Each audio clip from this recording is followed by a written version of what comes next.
Welcome back, dear friends. Last time we had seen a beautiful story, the interesting story Journey to the West related with Yuan Shang.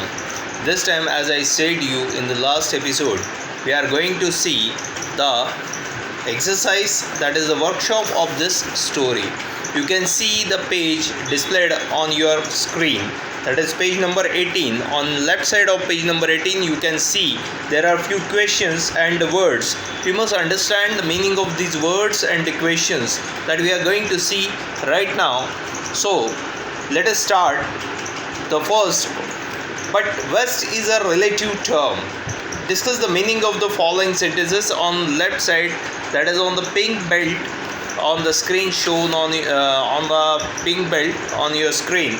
You can see the first is, but West is a relative term. क्या मतलब है इसका कि waste ये शब्द जो है, journey to the waste, जैसे मैंने मेरी लास्ट वीडियो में भी बताया था, फिर बता रहा हूँ, जर्नी टू द वेस्ट ये रिलेटिव टर्म है. वेस्ट क्यों? जैसे कोई मेरे लेफ़्ट साइड में अगर बैठा हुआ है तो उस व्यक्ति को अगर पूछा जाए तो वो बोलेगा कि ये मेरे राइट साइड में है, मैं बोलूँगा यह व्यक्ति मेरे लेफ़्ट साइड में. समझ लीजिए मैं ए हूँ, वो बी है, तो बी अगर मेरे लेफ़्ट साइड में है तो वो बोलेगा ए मेरे राइट साइड में है. मतलब आपका पोजीशन क्या है उसके अनुसार ही आपका दिशा निर्देश होता है, डायरेक्शन क्लियर होता है. ठीक इसी तरीके से चाइना जो है वो हमारे ईस्ट साइड में अगर आता है तो चाइना के हम वेस्ट साइड में आ गए. चूँकि युआन शांग हमारे यहाँ आया था चाइना से, इसलिए वो उसको अगर पूछते तो वो बोलता है कि मैं तो कहाँ जा रहा हूँ, वेस्ट साइड में जा रहा हूँ, और इसीलिए इसको रिलेटिव टर्म कहा गया है. ठीक है. दूसरा है, Yuan Shang undertook the long and difficult journey to follow his dream. Okay.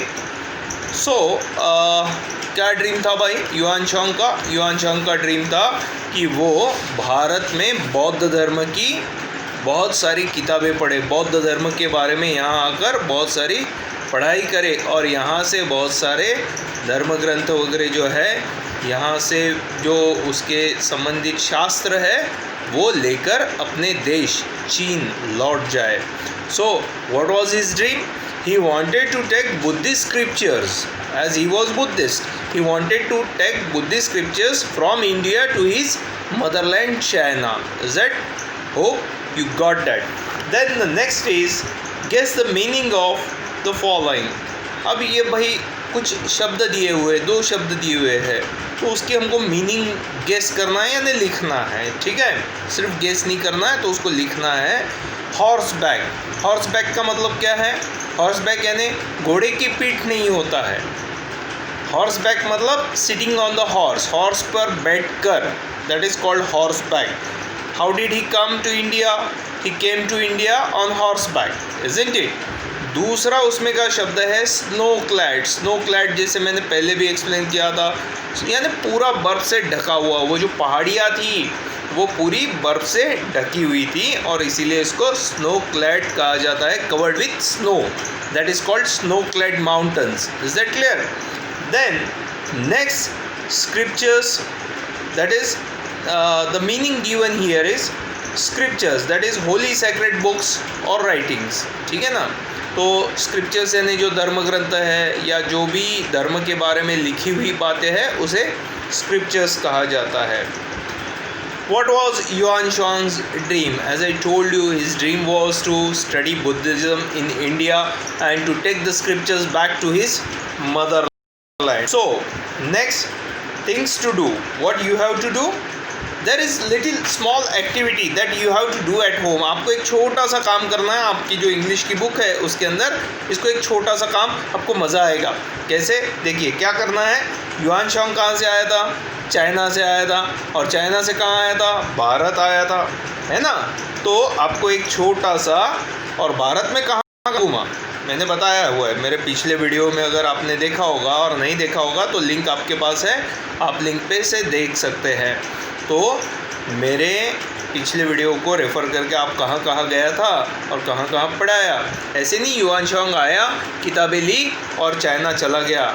He stayed here. Last time मैंने गलती से बोल दिया था 1619 नहीं 629 में 629 में आया था, है ना. तो 629 से 643 तक वो भारत में था, बहुत दिनों तक रहा। यहाँ बहुत बार अलग अलग विद्यापीठों में, विश्वविद्यालयों में उसने वो जो बड़ा यहाँ पे बुद्धिज़्म का जो प्रसार हुआ था, तो युआन शांग ने अनेकों विश्वविद्यालयों में पढ़ाई भी की और पढ़ाया भी, ठीक है। और इन 643 he went back to China. He took all the scriptures from India, okay, and it was his dream, okay. So तो आपको इतना सब लिखना है और फिर आगे पेज नंबर 19 के ऊपर कुछ क्वेश्चंस दिए हुए हैं, उसको हम देखेंगे। तो 19 वाले पेज पे आ जाइए। 19 पेज के ऊपर अगर आप देखेंगे तो 19 पेज के ऊपर सबसे पहला सवाल है, Why did people think that gods and supernatural powers had helped Yuan Shang?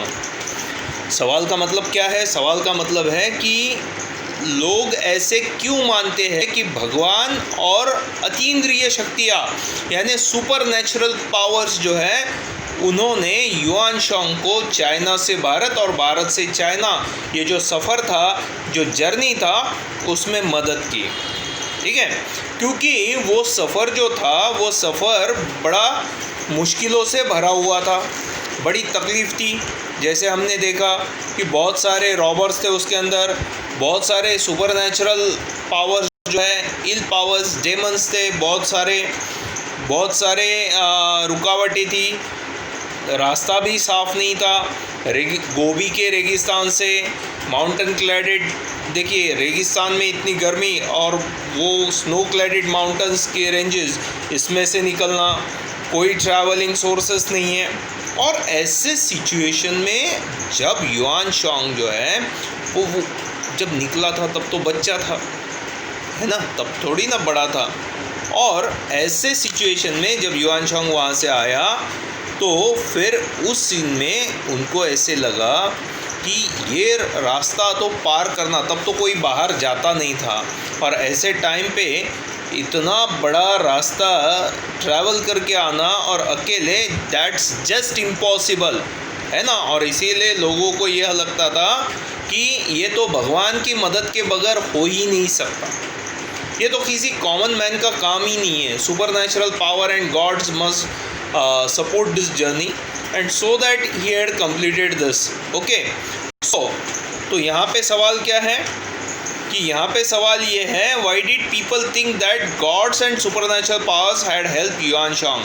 Because gods and supernatural power helped Yuan Shang. People think that because the journey was not an easy task, and Yuan Shang completed that journey successfully. He traveled from China to India and back to China with all scriptures, isn't it? And so that people thought that this is a journey supported by gods and the supernatural power. Okay. Then the next question, what is novel about? Which novel we are talking about? Journey to the West. ये Journey to the West जो novel है, ये किस बारे में है भाई, ऐसे पूछा हुआ है। तो जर्नी टू द वेस्ट में तो पूरा वर्णन जो है वो युआन शांग के चाइना से इंडिया और बैक टू चाइना का पूरा वर्णन है ना।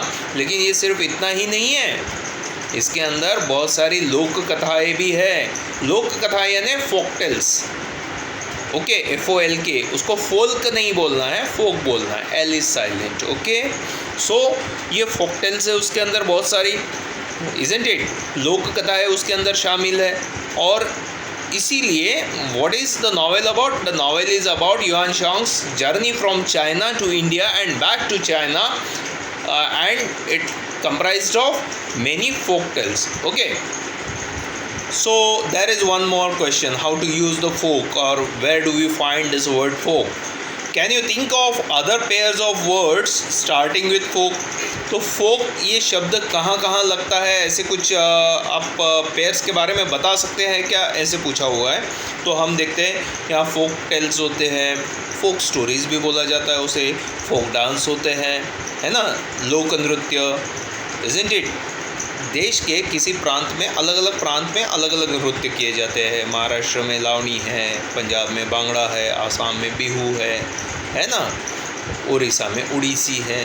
तो इस तरीके से अलग अलग जो नृत्य किए जाते हैं उन नृत्यों को फोक डांस बोला जाता है। ठीक है, वैसे ही अलग अलग देश के अलग अलग हिस्सों में अलग अलग गाने बोले जाते हैं, उसको फोक सॉन्ग्स बोले जाते हैं। फोक आर्ट्स होते हैं, फोक म्यूज़िक्स होते हैं, इज़न्ट इट। फोक सिंगर होते हैं, लोक गायक भी तो, लोक कला के गायक भी तो होते हैं, isn't it. So these are the words that we see with the folk. Okay, so there are few words given on page number 19 with the meaning, that is pilgrimage. pilgrimage यानी भाई धर्म यात्रा, जिसको हम बोलते हैं तीर्थ यात्रा, है ना। अगर आप मान लीजिए कहीं चले गए, आप बनारस चले गए, काशी चले गए, चार धाम चले गए, तो उसको हम बोलेंगे भाई पिलग्रिमेज पे चले गए, है ना। डेमन्स यानी ईविल, डेमन यानी evil, okay. Then spirits, evil spirits जो होते हैं, स्पिरिट यानी आत्मा, इविल यानी राक्षसी आत्मा जो होती है वो, और वैंकिश यानी हरा देना।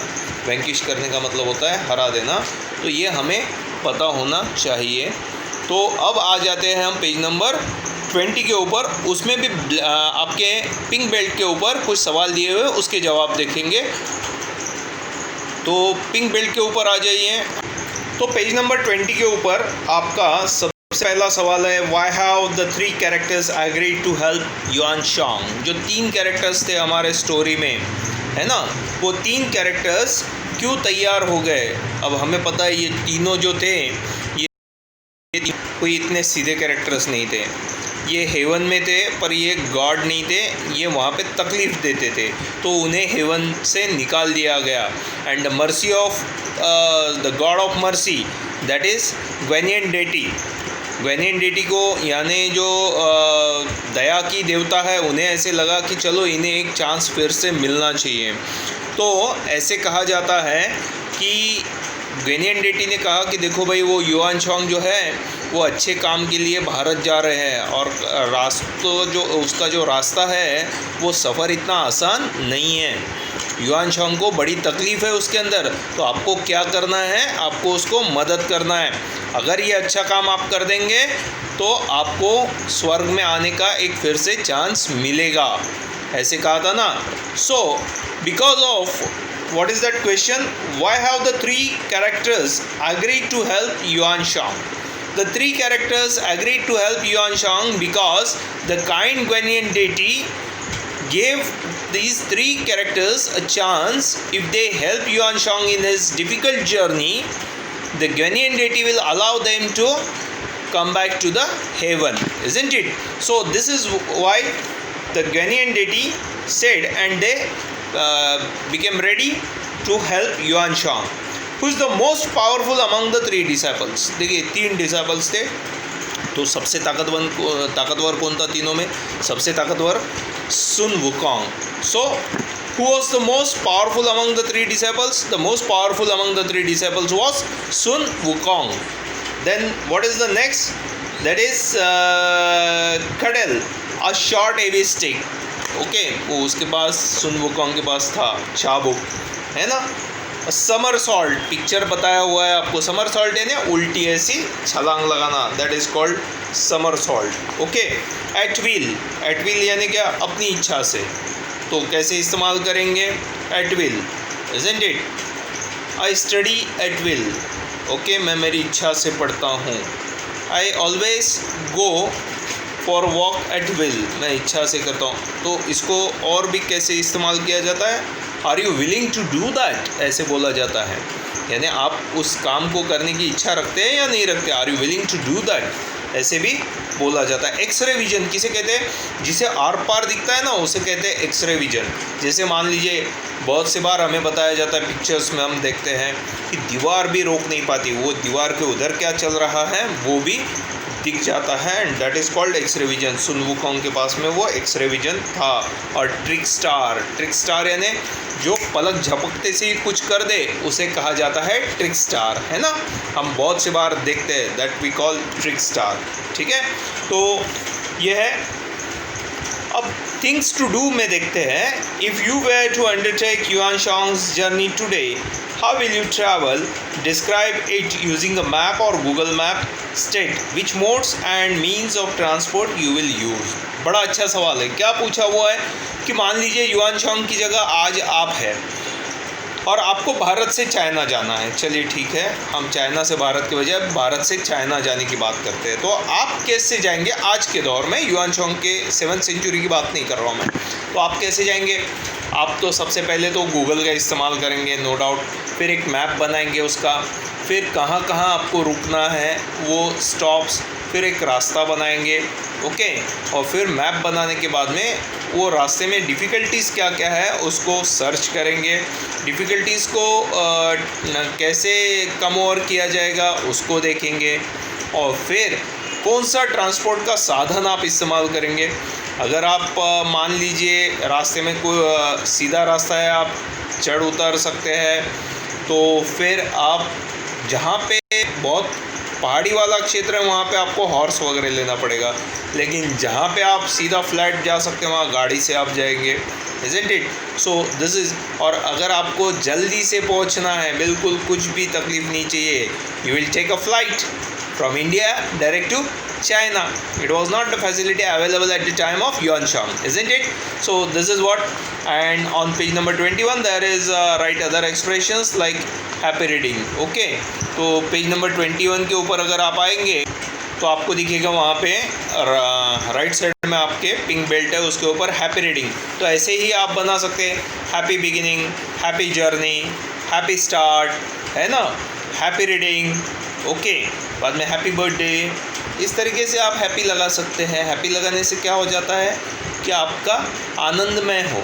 हैप्पी जर्नी मतलब आपका सफ़र आनंदमय हो, इसे बोला जाता है हैप्पी जर्नी, है ना। हैप्पी रीडिंग, आपको पढ़ते समय आनंद आए। हैप्पी मैरिज, हम किसी की शादी में बधाइयाँ देते हैं कि भाई आपका वैवाहिक जीवन जो है बड़ा सुख भरा रहे, ऐसे होता है हैप्पी का इस्तेमाल। अब हम देखते हैं इंग्लिश वर्कशॉप। उम्मीद है आप ये सारा पूरा कर लेंगे। अब हम इंग्लिश वर्कशॉप देखेंगे। तो वर्कशॉप के अंदर पहला सवाल दिया हुआ है, list all the persons and characters mention in the story, which of them are real and which of them are imaginary. कि आपको ये स्टोरी के अंदर जितने कैरेक्टर्स आए हुए हैं वो पूरे लिखने के हैं और उसमें के कौन से इमेजिनरी है यानी काल्पनिक है और कौन से रियल है यानी वास्तविक में है वो बताना है। तो सबसे पहला कैरेक्टर जो था हमारी स्टोरी का hero, that is yuan song, ठीक है। फिर जो तीन जो कैरेक्टर्स हमारे स्टोरी में आए थे वो 3 डिसाइपल्स को लाने वाला कौन था, that is Guanyin deity. So second character is Guanyin deity. तो युआन शॉन्ग तो वास्तविकता में था। अब ग्वेनियन डेटी जो है वो थी या नहीं थी ये पता नहीं, इसलिए वो इमेजिनरी हो गई। फिर सुन वुकोंग या मंकी किंग जो था वो भी इमेजिनरी है। फिर तीसरा अगला कैरेक्टर है हमारा वो जू बज्जी और उसको हमने कहा था पिक्सी, जू बज्जी या पिक्सी, वो भी इमेजिनरी है। और आखिरी कैरेक्टर था हमारा शाह वुजिंग और सैंड प्रिस्ट, उसको हमने कहा था शाह वुजिंग या सैंड, तो सैंड प्रिस्ट भी क्या था हमारा, वो भी इमेजिनरी कैरेक्टर है। तो ये सारे उसमें के कैरेक्टर हैं। अब अगला सवाल है, अगर आप ठीक से उसको देखेंगे तो से whether the following sentences are right और रॉन्ग। नीचे दिए गए सेंटेंसेस जो है वो राइट है या रॉन्ग है, आपको उसको लिखना है। देखिए सबसे पहला sentence, novel journey to the west is about journey to the west countries like England and America. इसका मतलब ये है कि ये जो किताब है, नॉवेल है जर्नी टू द वेस्ट, ये उन देशों के सफ़र से संबंधित है, इंग्लैंड अमेरिका। तो ये तो गलत है, ये तो युआन शॉन्ग की चाइना से इंडिया के लिए संबंधित है, तो ये स्टेटमेंट तो हो गया भाई रॉन्ग। दूसरा सवाल है, in days of Yuan Shong's travelling from China to India was not an easy task. ये कहा गया है कि जब युआन शॉन्ग भारत आया था चाइना से तो वो कोई इजी टास्क नहीं था, यानी एक सहज ही ऐसी कोई बात उसमें नहीं थी। ये तो सही बात है। सो statement stands right. Then the third statement, yuan song traveled to many parts of India. Yuan song ने भारत के बहुत सारे अनेकों हिस्सों में अपना सफ़र जारी रखा। सही बात है, तो ये स्टेटमेंट हो गया right. Yuan Shong's way back home was relatively easy. Yuan Shong का जो वापसी का रास्ता था वो आने के रास्ते के मुकाबले काफ़ी आसान था, ऐसे या थोड़ा आसान था ऐसे कहा गया है। नहीं, ऐसे नहीं था, वो भी मुश्किलों भरा था। It was too difficult. Okay, then the next sentence, gods and supernatural powers had help Yuan Shang in his quest. तो सुपरनैचुरल अतीन्द्रिय शक्तियाँ और भगवान ने युआनशांग को उनके रास्ते में मदद की। गलत है, wrong. The 3 disciples of युआनशांग were 3 saints। जो 3 युआनशांग के सहायक थे वो साधु थे। बिल्कुल नहीं, वो तो तकलीफ दे रहे थे, है ना, हेवन में तकलीफ दे रहे थे, तभी तो उनको यहाँ भेजा गया। So the statement stands wrong.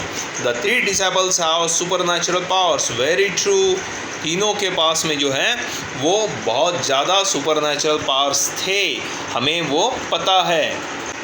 अगला सवाल है सवाल number 3, page number 21। Write any 5 features of Sun Wukong's characters that you like best. तो आपको सुन वुकोंग के कैरेक्टर के 5 फीचर्स लिखने के हैं और सबसे अच्छा आपको कौन सा लगा उसके बारे में लिखना है। तो सबसे पहला तो एक तो दिया हुआ है यहाँ पे, कैन वॉक थ्रू फायर, वो आग में से चल सकता था। दूसरा हमको पता है can transform himself in 72 different ways, 72 अलग अलग तरीके से अपने आप को वो बदल सकता था। तीसरा है can travel thousands of kilometres in single somersault, एक छलांग लगा दे तो हज़ारों किलोमीटर वो दूर चला जा सकता था। And he had X-ray vision, Sun Wukong के पास क्या था, एक्सरे विजन था। एंड वन मोर इज उसे पलक झपकते से ही आसमान से आगे बड़ा होने की और सुई के इतना छोटा होने की शक्ति थी। पलक झपकते से का मतलब क्या होता है, in a blink of, isn't it. So he can grow very big and very tiny in a blink. तो ये थे उसके कैरेक्टर्स। इसमें से आपको कौन सा अच्छा लगा वो आपको लिखना है कि भाई मुझे जो लगा वो अच्छा लगा कि 72 वेज में वो अपने आप को ट्रांसफ़र कर सकता था। 72 वेज में ही transferred himself, he had power to transfer himself in 72 different disguises, isn't it? Within a fraction of second। ये मुझे अच्छा लगा। क्यों लगा? जैसे जहाँ ज़रूरत हो अपने आप को बदल लिया, isn't it? तो आपको कुछ और भी अच्छा अलग लग सकता था, तो ऐसे आपको लिखना है, उसका रीज़न लिखना है, ठीक है। बाद में नया है क्वेश्चन नंबर 4, पेज नंबर 21 पे आप आ जाएंगे। क्वेश्चन नंबर 4 देखेंगे। तो क्वेश्चन नंबर 4 में आप देखेंगे पेज नंबर 21। पेज नंबर 21 का मैंने यहाँ फ़ोटो नहीं डाला हुआ है, लेकिन आपको आपकी किताब में पेज नंबर 21 खोलकर देखना है। Question number 4, page number 21, read. वहाँ कुछ दिया हुआ है, उसको मैं पढ़ रहा हूँ। As big as a pillar, as tiny as a needle. ये दो एक छोटे छोटे वाक्य हैं, इसकी मीनिंग बहुत बड़ी है। कैसे देखते हैं? एज तो इसको अगर आप ठीक से देखेंगे तो आपको दिखेगा कि एज और उसके बीच में एक एडजेक्टिव डाला हुआ है, यानी विशेषण डाला हुआ है ना। तो क्या मतलब है? एज विशेषण, एडजेक्टिव एज। तो इसको कैसे देखिए, कंपैरिजन की जाती है दोनों में। कंपैरिजन, एक कंपैरिजन तुलनात्मक, जैसे हम हिंदी या मराठी में बात करते समय भी बोलते हैं, आपकी उम्र इतने सालों की हो जितने आसमान में तारे हैं, है ना।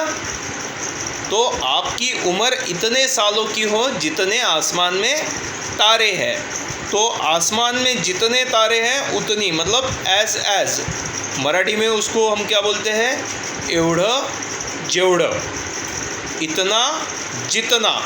तो ये हो गया उसका उपयोग, ठीक है। काफ़ी आसान है, और अगर आप इसको ठीक से समझ लेते हैं तो आप उसको कहीं पे भी इस्तेमाल कर सकते हैं। As big as a pillar, हमने देखा सुन वुकोंग जो है वो as big as a pillar, जितना बड़ा पिलर होता है ना उतना बड़ा वो हो सकता था, ऐसे बोला हुआ। As tiny as a need, बिल्कुल सुई के इतना छोटा हो सकता था। यानी देखिए कंपैरिजन क्या हुआ है ना। तो आप भी ऐसे कर सकते हैं। आपको क्या करना है, आपको यहाँ उसको कंप्लीट करना है। कुछ दिया हुआ है और आपको उसको कंप्लीट करना है। एज बिग अच्छा, इतना बड़ा क्या हो सकता है? As big as a red tree, redwoods tree, isn't it? Redwoods कितना बड़ा होता है पता है आपको? रेड वुड्स 30 माले की मंजिल तक बड़ा हो सकता है, इतना बड़ा होता है। और एक बड़ा सा हाथी भी उसके पैर के पास, रेड वुड्स ट्री के पास खड़ा रह जाए तो खिलौने के हाथी जैसा नजर आएगा। तो हमने क्या बोला? As big as a redwoods tree, isn't it? Redwoods भी बोलते हैं, तो वो that becomes tree. Okay, as tiny, सबसे छोटा, एज टाइनी कितना छोटा हो सकता है? As tiny as a drop, as tiny as a tip of needle, बिल्कुल सुई की नोक के इतना छोटा। एज हार्ड एज, बड़ा कड़क है, as hard as, isn't it? तो as hard as stone, as hard as animal, as hard as, आपको जो भी पदार्थ हार्ड लगता है आप वहाँ उसको लिख सकते हैं। As hard as stone, as hard as wood, isn't it? इतना कि जितना वुड है, बहुत ज़्यादा हार्ड नहीं होना चाहिए। तो वो पदार्थ का कंपैरिजन थोड़ा सॉफ्ट पदार्थ के साथ आप कर सकते हैं। As hard as thermocol, not more than that. Okay, तो ऐसे उसको कर सकते हैं। बाद में अगला है एज सॉफ्ट एज बटर, इतना सॉफ्ट जितना सॉफ्ट बटर होता है, isn't it? As sweet as honey, as sweet as rasgulla, as sweet as gulab jamun, isn't it? That's it. Whatever you like, you can put it there. And as sharp as a knife, as sharp as a blade, as sharp as a razor, as sharp as a sword, isn't it? And that's it. In this way you can use. तो as का comparison का मैंने आपको बता दिया, इतना जितना है ना, इसको याद रखिएगा आप, इतना जितना। अगर आपको ये समझ में आ गया तो गारंटी है कि आपको बिल्कुल, आप जब भी कंपैरिजन का वाक्य कोई बोलना चाहेंगे तो आप इसको आराम से कंपेयर कर पाएंगे। He is as talented as a scientist, है कि नहीं? He is as talented as a scientist, he plays as good as Sachin Tendulkar. इस तरीके से आप उसको लिख सकते हैं, काफ़ी आसान है। सवाल नंबर 5 के ऊपर आ जाइए, पेज नंबर 22 के ऊपर। सवाल number 5, you know that many times a letter or group of letters is added before or after a word to make new words. A letter or group of letters that added before a word is called prefix. A letter or group of letters that is added after a word is called suffix. The word to which a prefix or suffix is added is called root word. Okay, let us look at some examples. क्या मतलब है इसका? सब देखिए, बहुत सारे शब्द ऐसे होते हैं कि जिसके शब्दों के पहले एक आधा शब्द या कुछ लेटर्स लग जाते हैं, या शब्दों 2-4 शब्दों का एक समूह लग जाता है, सामने या पीछे लगता है। अगर वो सामने लगता है तो उसको प्रीफिक्स बोला जाता है, और अगर वो पीछे लगता है तो उसको सफिक्स बोला जाता है। और जिस शब्द को वो जोड़े जाते हैं उसको हम बोलते हैं रूट वर्ड। जैसे पॉसिबल, ये एक शब्द ले लिया मैंने, कौन सा शब्द बताया मैंने? पॉसिबल। तो पॉसिबल को मैंने आई एम, ये 2 लेटर्स लगा दिए, तो अब क्या हो गया भाई? इम्पॉसिबल। तो चूंकि इसको मैंने शुरुआत में लगा दिया है तो इसको हम बोलेंगे प्रीफिक्स, ठीक है? इसको हम क्या बोलेंगे? प्रीफिक्स। ऐसे ही बहुत सारे प्रीफिक्सेस लगा सकते हैं आप, या इसको पीछे लगा देते हैं। मान लीजिए कि सैड ये शब्द है या हैप्पी ये शब्द है, उसको नेस लगा दिया मैंने, NESS नेस, आखिरी में लगा दिया, तो हैप्पीनेस, इजंट इट? तो हैप्पीनेस ये एक शब्द हो गया। तो ये हैप्पीनेस क्या हुआ भाई? ये हैप्पीनेस जो है, ये हैप्पीनेस ये सफिक्स हो गया। क्लियर? तो पीछे आता है तो सफिक्स, सामने आता है तो प्रीफिक्स, और जिस शब्द में वो लगेगा उसे क्या कहा जाएगा? Root word. तो आपके लिए काम है, क्या काम है भाई? आपके लिए काम ये है कि आपको ऐसे आपके पूरे चैप्टर, मतलब अभी तक जितना हमने पढ़ा हुआ है इंग्लिश में, वहाँ से सारे सफिक्स एंड प्रीफिक्स वाले वर्ड्स ढूंढकर लिखने के हैं। तो अगले वीडियो में, अगले लेक्चर में हम ग्रामर का बहुत सारा पार्ट देखेंगे और नाउन के बारे में बहुत सारी चर्चा करेंगे। तो पार्ट्स ऑफ स्पीच में उसमें हम नाउन का जिक्र करते हैं। सबसे पहले नाउन आता है, तो नाउन के बारे में डिटेल बात करेंगे अगले क्लास में। तब तक के लिए आप जितना मैंने एक्सरसाइज बताया वो आप पूरा करेंगे और अभी तक जितना हुआ है उसको रिवाइज करेंगे। आगे चल के हम आपका टेस्ट भी लेंगे। तब तक के लिए all the best to all of you. See you then very soon. Bye bye.